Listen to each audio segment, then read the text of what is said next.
Beads out the butt, man. I still heard from a ton of people, hey, MJ, there's still tons of beads out the butt signs at the Gasparilla Parade. We started that back in the mid-'90s. It was maybe 97. You know what? It started as just a conversation that we were having on the air. It was BJ and myself. It was back during the MJ and BJ days, which ran from 94 until early 2001. BJ left in February of 2001, and then we rebranded as just the MJ Morning Show. But it was a conversation that BJ and I had. I'll tell you exactly how it happened. Festa, you were there. You remember. It was, remember every year I was all ticked off when we ran out of beads. Nothing is worse, and I hate it. I hated when we ran out of beads on the MJ and BJ and then the MJ Morning Show float.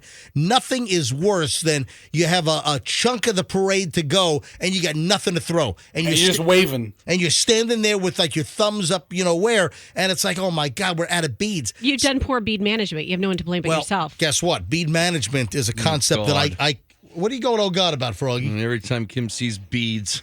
Roxanne doesn't realize. Yeah, Roxanne doesn't realize the power that the term MJ bead management has with people that have known him for a long time. Oh, but Fester, yes, I do. I was in when he was Grand Marshal last year for the Ybor Night Parade. That's right. I instructed all about that. I was Grand Marshal, and Roxanne heard about bead management probably the entire ride, the parade float. The entire ride. But I invented the concept of bead management back in the 1990s.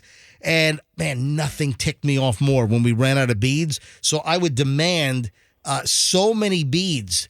I dubbed it Beads Out the Butt. Right, So, BM, bead management. I can see it all tying together. Beads out the butt, and that's where the concept came from, is that one year we ran out of beads, and after that I said, never again. Never again will we run out of beads during Gasparilla. We're going to have beads out the butt. In fact, we're no longer with the radio station we used to be with, but I'm telling you right now that my term of bead management, I'm sure, comes up all the time. Wasn't it initially an idea to have Malcolm Glazer's butt shoot out the beads? So okay, I think that was sort of in the mix. That was the catalyst for our infatuation with butts. I remember you were like, I want a big ass and I want it to shoot beads out of it, which would have been amazing. Malcolm Money Butt. Money Butt. No, that was Malcolm Money Butt. Oh, okay. No, you're thinking of something else. Yeah, okay, I got the two conflicted. When the Glazers bought the Buccaneers, because they were loaded, and Malcolm Glazer was touted as being a billionaire and owning all these trailer parks up in Rochester and all that stuff, and what I did was I don't think the Glazers like this, but I came up with the Malcolm Money Butt, and we wanted to have a Malcolm Glazer, like a giant figurine statue, bent over, and his butt would shoot money out of the butt. So we drive around town, and it would go, and just. The Malcolm Money like butt. One of those money guns. Yeah, just shoot it out. That was instead of a money gun, which you can buy those for like $20 on Amazon. Yeah. So instead of the money gun, where you can load up packages of like ones and fives, I had the idea for the Malcolm Money Butt, and it was a giant butt that we would drive around on a trailer. Oh, that's an idea. We would drive through neighborhoods, and the Malcolm Glazer Money Butt would just shoot money out the ass. That would have been one of the best promos ever. It would have, and the Glazers complained about it, and and I think they threatened us with no Bucks promotions. So big deal. So we never actually made the Malcolm Money Butt. So that had nothing to do with the beads out the butt. No. But clearly we were infatuated with butts. Clearly, right. No. But one year we ran out of beads, and I said never again. So the next year I said we're not running out of beads. This year we've got beads out the butt. And I said, beads out the butt. If you hold a sign at the parade that reads MJ Morning Show, beads out the butt, we're going to bead you big time. And that's how Beads Out the Butt was born. Man, the amount of signs you used to see, holy cow. It was outrageous. And they're still out there. I've got a couple of pictures. People emailed me. I got texts from friends of mine. Hey, your Beads Out the Butt signs are still at the parade. Old school. Yeah. Oh, and you need a logo for that. Hey, speaking of beads, the aquarium is doing that deal again. I think they started it last year. The aquarium cleanup. Yeah, for the Florida Aquarium downtown. By the way, hello to Eric. Eric with the handlebar mustache down at the Florida Aquarium. Good guy. He happened to be on my Red Sea Egypt scuba trip.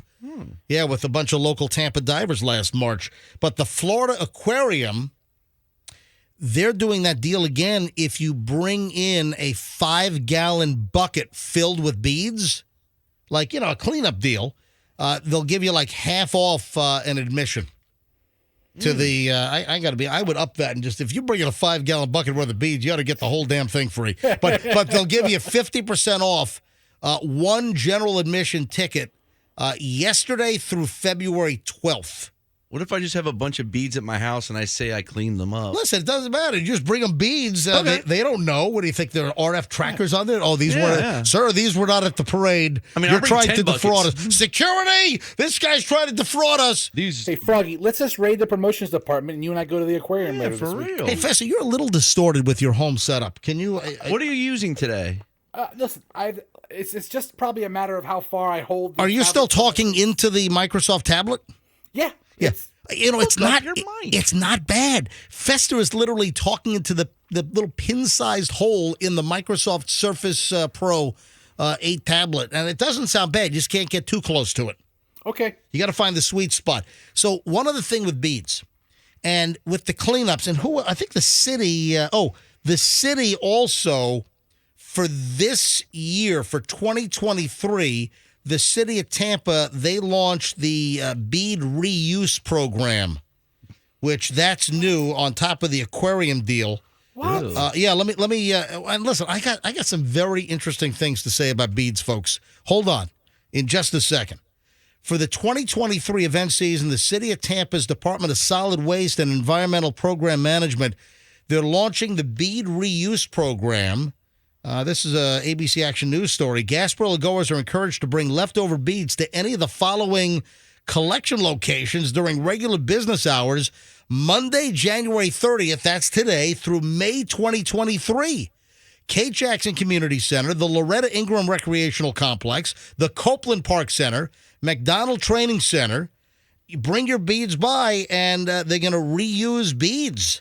So they don't. What? How do you reuse beads? The program gives unwanted beads a home, prevents them from polluted Tampa's waste stream, so they don't end up in the trash in the landfill. Over 10,000 pounds of beads have been delivered to the McDonald Training Center since the program's start. So they're looking to keep the beads out of the water. Listen, you know what happens. The deal also, why the aquarium got involved, do you know how many beads end up thrown into Old Hillsborough Bay off the bayshore? You know it's crazy how many beads end up in the water. And here's my, and then we'll move on from beads. This has some bad optics to it, man. Why don't they just call it a recycling program instead of a bead reusing program? How are you going to use a bead a second time? Oh, many, many, many ways. All right, listen to me very carefully. Folks, the number of beads that I've handled over the years, I guess I'm lucky I don't have finger cancer because do you know what our hands look like after we go through dozens and dozens of boxes? We're talking like a gross. There's like what is it, like 12 dozen, whatever it is. A gross is 12 dozen. So I think it's even more in the cases. But those like cube cases, and they're all like made in China. Those beads are all made.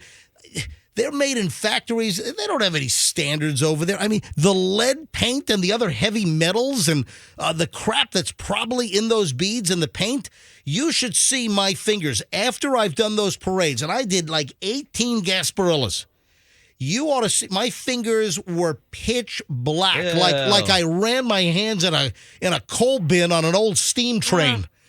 And I'm like, oh my God! I mean, these chemicals from China, the lead, the arsenic, the cadmium, whatever the hell's in it can't be good for me. And then it's on people's necks all day. And then then they get thrown in the water. I'm telling you, those beads made in China are nasty.